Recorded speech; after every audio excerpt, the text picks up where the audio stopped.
Welcome back to RealVacantLand.com. This is Luke Smith. I've got another property for you. This one is in Nevada. It is in Elko County, Nevada, which is a northeastern corner of Nevada, or northeastern, not just a corner, it's a northeastern almost quarter of the state. It's a big county. And Elko is the town that is the basis of this area. It's the base town for the whole region. And this region has very few laws and regulations and just not much of anybody to tell you what to do.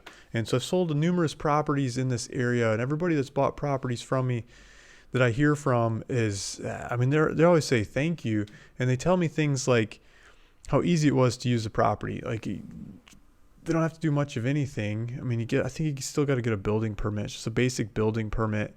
But you can build what you want, and nobody comes to inspect unless you hook up to the power lines. So, ask the county and see what the regulations are and everything. But basically, you can go do what you want to do because nobody's looking over your shoulder telling you what to do unless you're hooking into the power. And if you're hooking into the power, then you got to have your plugs, a certain distance off the floor. And you got to have your GFIC switches in the bathroom and by the sinks and the water or wherever. Like, they're just making the electricity safe so you don't electrocute yourself or your kids or burn the place down. The basics, right? That you're going to want to do anyway. This particular property, I don't believe is near any power lines, so I doubt you're going to hook into power lines with this property and this price. Let's take a look at this thing. You're probably building your own power system. So Erica's got this property right here. Erica is a picture of her and name and phone number. Erica Benson. She's ready to go. She's got this one. She's asking $1,995. So it's her property. She's selling it. I'm not the one selling it. The money goes straight to her on this. You're dealing with her. But she's got the property listed on my website. So thank you, Erica, for putting it up on the website. And it's 2.25 acre, 2.27 acres, so just over 2.25 acre. And she's got some pictures, there's a kind of cartoon, it's a grid pattern laid out here. It's a classic square property. Here's a view out around the area, some of the mountains that are in the area and the vistas. And it's got some bushes in the area, but just wide open. Here's a picture of town. In town, they've got, streets and sidewalks and flowers and trees, and you can do this. The land starts out as an open palette or a blank slate to do what you want to do. You could put sidewalks in if you really wanted. I doubt anyone would use them because you got the place to yourself, but you could plant these kinds of trees. You could build these kinds of houses. This kind of stuff lives here. You'd have to drill a well and make your own power system to do this, but you could do this kind of stuff in the area. So there's some pictures. There's a map. We've got a interactive map on the website. To get to this website, go to the link in the description below, and that'll bring you over to the website. This is your classic square property. There's a house a couple blocks over. Looks like cars there and stuff, so they're coming and going. If we zoom out a little bit more, there's a homestead another couple blocks over in this direction. There's some to the north, some to the south.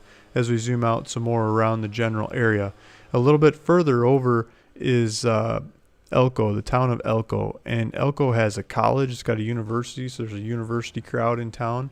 They've got a good-sized hospital. They've got Walmart, Home Depot, gas stations, grocery stores, car supplies, tractor supplies, lots of hotels because there's a major freeway. Route 80 goes through here. So if you're going to look at the property, you could stay at one of those motels. There's a bunch of them to choose from. And it's a happening little town. It might be 30,000 people, or I might have the number wrong, 25 or 30,000 people. And as we zoom out, there's golf courses and things too. As we zoom out, you can see some of the mountains in the area. And if we turn it over to the map, you'll see the Route 80 goes through here. The next major town over is Salt Lake City to the east, and Reno or Winnemucca. I don't know if that counts as a city. Winnemucca to the west. So it goes to, Reno to the west. So you're in between Reno and Salt Lake City. So Elko is a smaller town, but I think it's the third largest town or third largest metropolitan area in Nevada after Las Vegas, Reno, and then Elko. It just covers a large area. The Humboldt River, Humboldt University, and Yeah. So one of the first things I ever learned about Elko as a kid was the Basque people. The Basque people would come to town or come to this area way before our time, and they would mine and they would go after different kinds of minerals, and they would make these furnaces out of bricks, and which are some are still there. There's a lot of remnants of the old mining that the Basque people from the upper hills of Spain and Portugal would do, but mainly Spain, I think. They would come over and they would work this area. And the legacy is not just the old mining works that are there, but also their food. They've introduced their food culture to the area. There's a couple Basque restaurants. That's one of the things that you always have to try when you're in Elko. So it's just a piece of history, if you will. Yeah, so there's the property. I've had numerous properties north of town, south of town, around this area.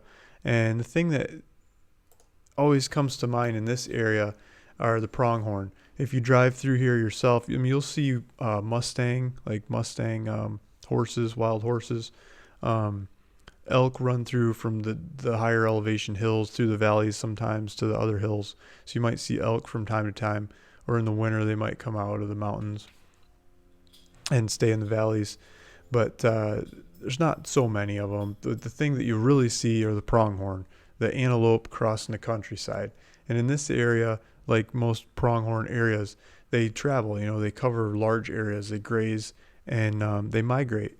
And so it's one of the last huge migrations in North America. I guess caribou to the north more, but in the United States, those guys move, and they don't jump over fences. I don't think a lot of people realize it, but they don't. They just don't jump over fences. They're not built for it. It's not in their nature. They crawl under them.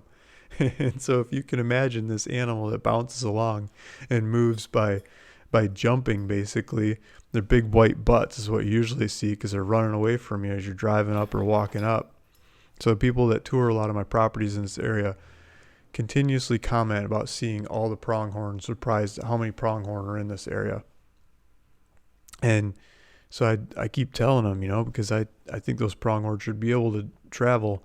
When you build your fences, leave room under the fence for the pronghorn to crawl under. A lot of the ranchers that know better will leave the third wire or barbed wire off or put it extra high so the cattle will still bump into it and not crawl under. But the pronghorn can go down on their hands and knees and crawl right under that fence and keep moving across the countryside.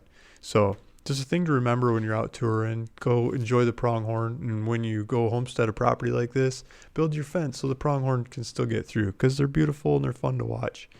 And yeah, so there we go. So there's the property. I'm going to go back to the website. You can go to the website on this by hitting the link in the description below. There's a checkout button. There's supposed to be a checkout button. The checkout button's not set up on here yet. We'll get that set up. But in the meantime, there's a phone number here to call Erica and close the transaction. You can call her directly or email her, and I'll work on getting the checkout stuff set up for this one. She's asking for $1,995. She's also saying there's seller financing available. 20% down, equal monthly payments for 12 months.